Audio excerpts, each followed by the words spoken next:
Power 92 and you check here. And right now on the telephone calling from, where you calling from, Georgie? I'm calling from home in Los Angeles. And how are things in Hollywood today? Very nice. Looks very decent out there. We have one of the funniest men in all of America, the one and only George Carlin. Welcome to Power 92 Radio. Glad to be here. Well, listen, we've been missing you a lot, and like they used to say to you every week, welcome back.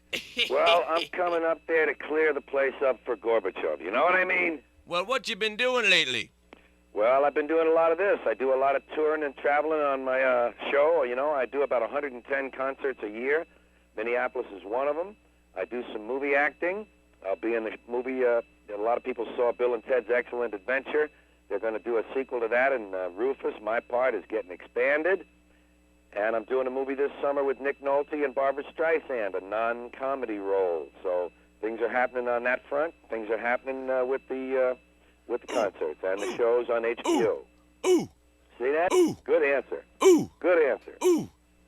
Guess who that is? That sounds like that guy from Joey Ross from Car 54, Where Are You? No, I was thinking more of Horshack. Oh, all right.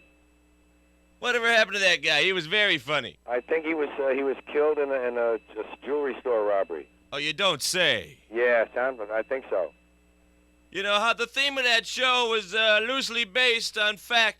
How did that show all come about with, of course, Travolta, right on Washington? Just a great time. I never watched it, to tell you the truth. No, I never watched TV. I don't watch that stuff. Well, I was a big fan of that show. I guess, Well, you were hooked into it. See, sometimes we get hooked into things, you know. Of course, that's where John Travolta had his big break. Right. And then what happened to him?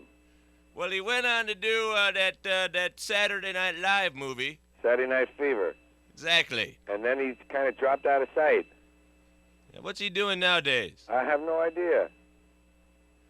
Well, after the tremendous success of the show, of course, you went on to do your own... Well, what about now? I never was in that. What are you talking about?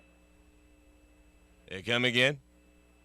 I don't know. I think you and I are talking about different people. You were the teacher. No, his name was Gabriel Kaplan, and he became a gambler. And I was on that show as a guest one time. I'm a comedian, George Carlin, a stand-up comedian. Gabe Kaplan is a Jewish actor and sometimes comedian. I'm an Irish comedian, sometimes actor. George Carlin. Yes, much different. In fact, Gabe Kaplan stole some of my material, and I had to call him up about it once. I'm a little confused here. I think so. Yeah, Gabe Kaplan is a different guy. He was Mr. Cotter.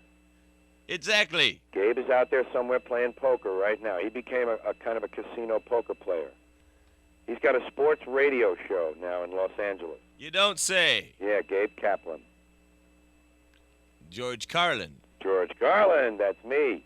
My mama would have known the difference. Power 92 in the Chucker, and right now on the telephone calling. Where are you calling from there, George? I'm calling from home. I'm in Los Angeles at home here. And how are things in Hollywood? They look all right to me. Well, of course, you're coming to town on the 2nd at Orpheum Theater. Right. And what can we expect this time? Well, my usual stuff. A lot of insults toward America, insults toward religion, insults toward big business, and a little talk about dogs and cats and language and the way people talk to each other and stuff like that. Well, listen, I'll be there in the very front row for the Orpheum show. Come backstage before and say hello before the show. Well, I'd love to do it. Okay, make sure you do that now. Well, George Carlin, thank you again. Okay, man. The world's funniest man. Bye-bye. Power 92. Your dreams were your ticket out. Welcome back.